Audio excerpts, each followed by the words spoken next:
আজ সকাল 6টা থেকে তোমাদের সাথে আমার ব্লগটা শেয়ার করছি। আমি সকালবেলায় মধ্যর করে জল দিয়ে আমি গ্যাসে জল দিয়ে দিতে চলে এসেছি। এইটি দেখো রাঙালুর গাছ, এইটি বড় টবে লাগালে ভালো হতো। যাই হোক, এই টবগুলো পড়েই ছিল। পাশের বাড়ি একটা মেয়ে বলল, ও তুমি এমনি লঙ্কার বীজে, শুকনো লঙ্কা যেগুলো থাকে তার বীজে এর বীজে করে ছড়িয়ে দিলেই গাছ হয়ে যাবে, শুধু বন্ধু কেন টবগুলোকে ফেলে রেখেছো? বলে আমি লাগিয়েছি, দেখছি খুব সুন্দর গাছগুলো সব উঠেছে, লঙ্কাও উঠেছে, করলার গাছও উঠেছে খুব ভালো। আর এটি আমার হচ্ছে অ্যালোভেরা গাছ, এটি বাইরে বের করলেই শুকিয়ে যায়। এবারে আমি ছেলের জন্য টিফিন রেডি করে ছেলেটাকে তাড়াতাড়ি করে বের করে ছেলেটাকে দিয়ে আসছি।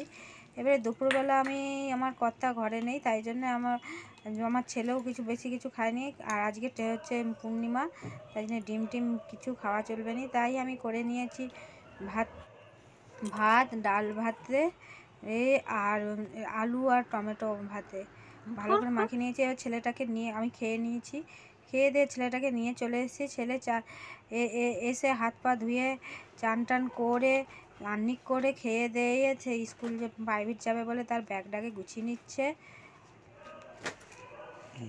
তার ব্যাগটা গুছিয়ে এবারে সে প্রাইভেট যাচ্ছে। এবার আমি আমার ব্যালকনি থেকে দাঁড়িয়ে থাকি আর ও সামনেই যায় পড়তে।